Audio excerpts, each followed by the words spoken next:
상저하고일 수 있겠다는 생각을 했어요. 상저하고라고 해서 시장이 크나큰 변동성을 빠진다는 거 아니라 연말까지 어느 정도 좀 랠리는 있을 것 같은데 기대치의 함수잖아요. 근데 1월부터는 이제 실적 시즌이 시작되잖아요. 그 실적이 노출이 되면서 오는 밸류에이션 조정, 실제 실적이 나오면 거기에 맞게 다시 프라이싱을 해야 되거든요.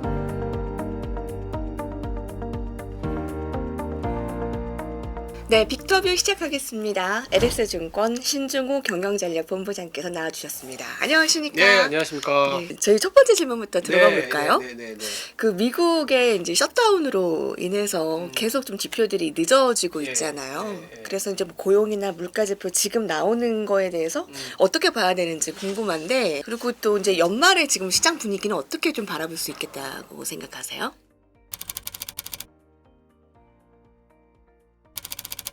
이번 주 후반에 FOMC가 있지 않습니까? 그래서 그 기대감으로 시장은 조금 계속 유지가 되는 것 같고, 최근에 셧다운 리스크가 좀 해제되고 나서 뒤늦게나마 소위 말하는 고용이나 물가 지표들이 나오기는 하는데, 명확하게 정말 이제 진짜 금리 인하가 계속될 수밖에 없다 이런 것도 아니고, 그렇다고 금리 인하를 안 할 만큼의 경제 상황은 아니, 이런 수준인 것 같아요. 소위 말하는 매파적 금리 인하 이런 스탠스는 내비치는, 이를테면 고용지표 중에 잘 안 봤었던 ADP 민간 고용지표 같은 경우에는 셧다운 리스크 때문에 이제 방향타가 없으니까 최근에 약간 일시적으로 중요 지표가 됐거든요. 근데 예상보다 굉장히 안 좋게 나왔어요.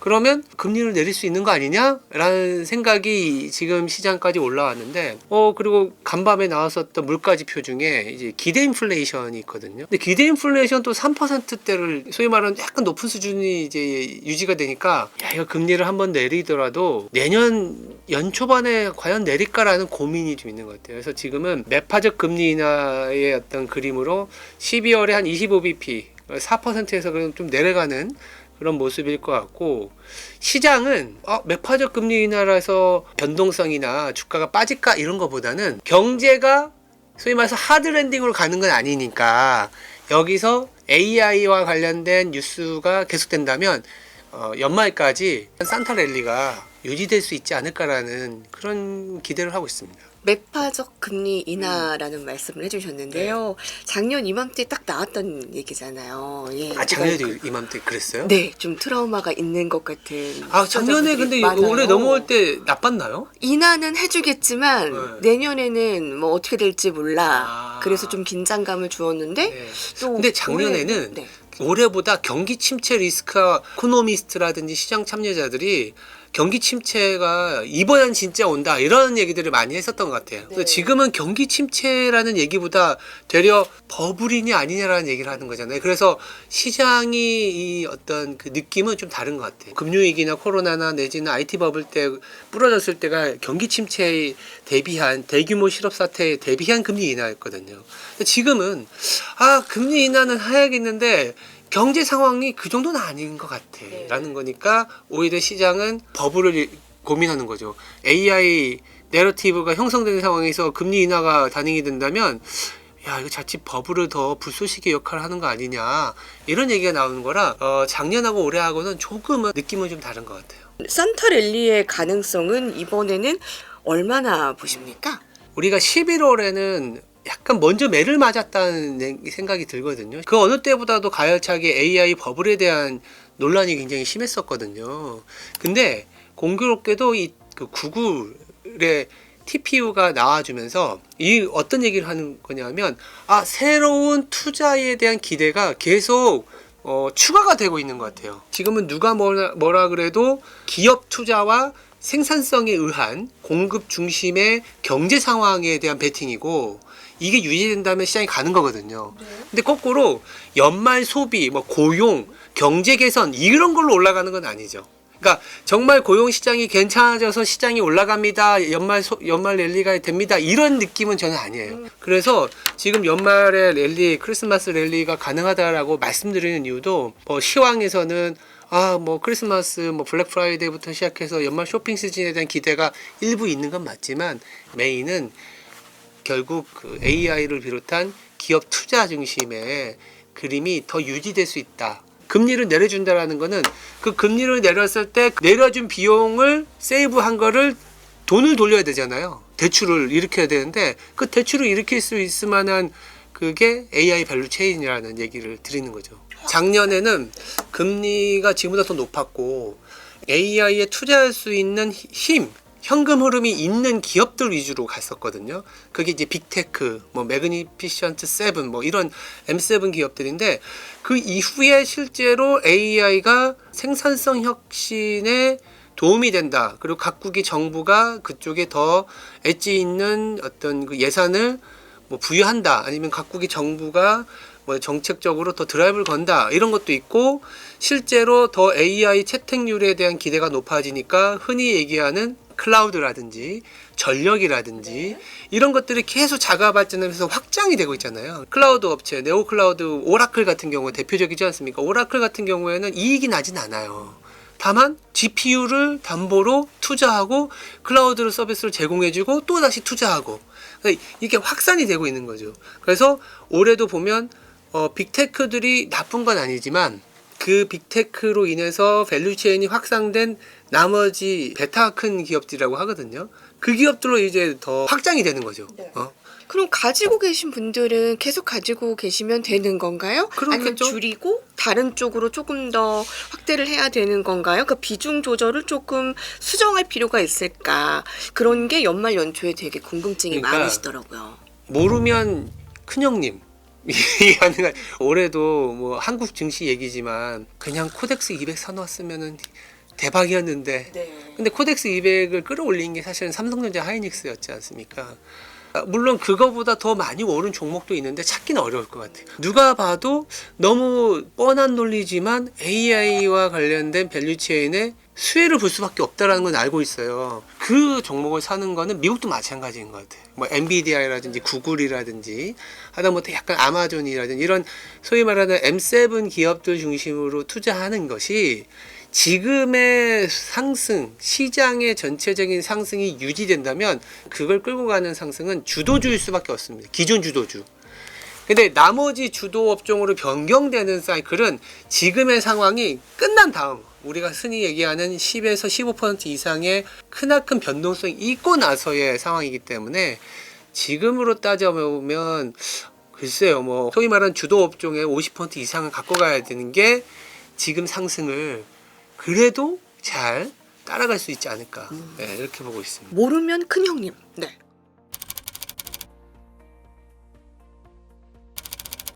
근데 또 야데니가 또 그런 얘기를 했잖아요. 야데니. 네, 매그니피센트 세븐을 이제 축소해야 된다. 이번에 얘기한 건 헬스케어, 뭐 소재 이쪽으로 좀 확산을 해야 된다라고 하는데 어떻게 보세요? 우리나라도 최근에 보면 공교롭게도 코스닥 활성화 정책하면서 예를 들어서 뭐 바이오라든지 2차 전지가 일정 부분 수익이 좀 나는 것 같긴 하지만 그거를 명확하게 탁탁 비중을 맞춰서 늘리기는 어려울 것 같아요. 그러니까 개인 투자자라면 포트폴리오를 늘리는 게 리스크라고 저는 생각합니다. 그러니까 다들 아실 거예요.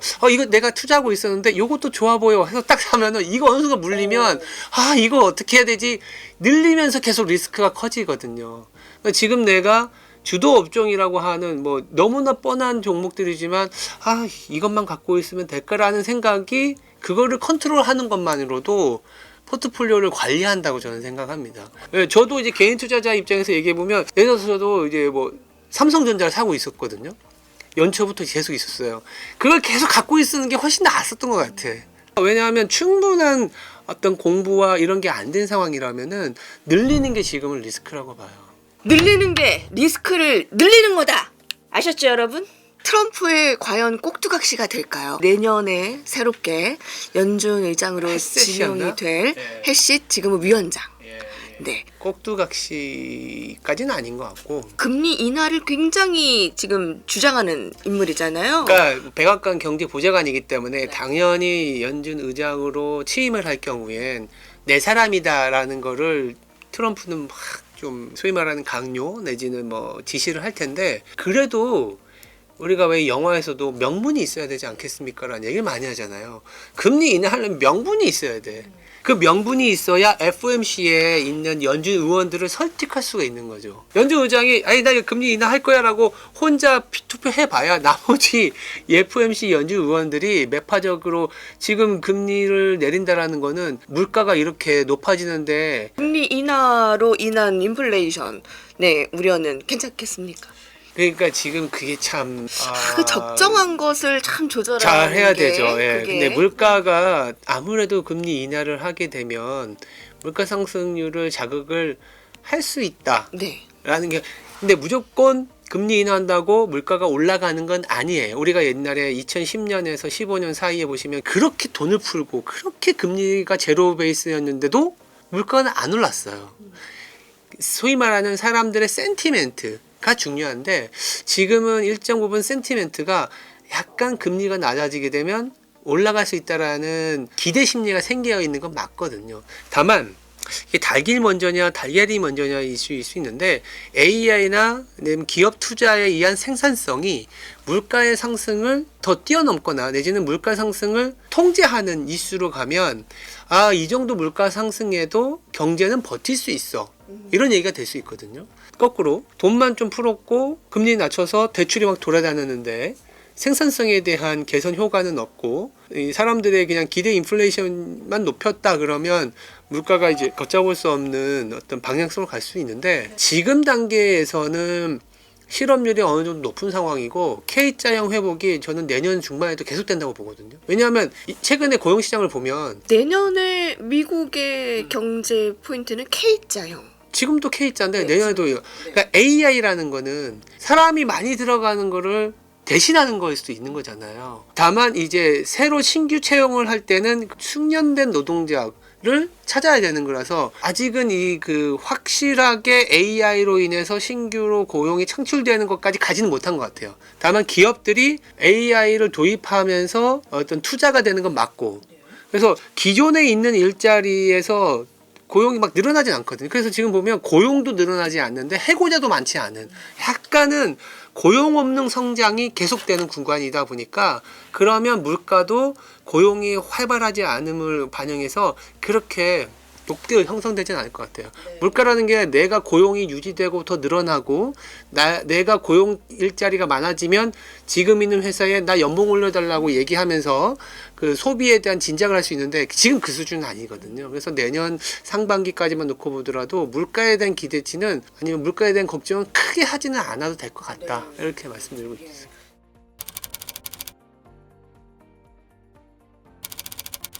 아, 바로 이렇게 단도직입적으로 여쭤봐도 되려나? 그래서 그런가 내년에 그 증시 전망을 상고하죠. 아, 대부분 상고하죠더라고. 상고하죠. 왜요? 동의하세요? 다들 근데 어저께 저도 그 리서치에 있는 전략 담당 친구하고 소주 한잔 하고 집에 택시 타고 가다가 다들 상고하전데 상고하자면 어떻게 해야 돼요, 이제?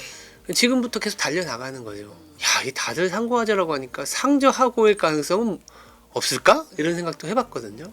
저는 그래서 상고하저보다는 상저하고일 수 있겠다는 생각을 했어요. 그렇다고 상저하고라고 해서 시장이 뭐 크나큰 변동성을 빠진다는 거 아니라 연말까지 어느 정도 좀 랠리는 있을 것 같은데 연초 됐을 때는 일단 뭐 그 어떤 기대치의 함수잖아요. 근데 1월부터는 이제 실적 시즌이 시작되잖아요.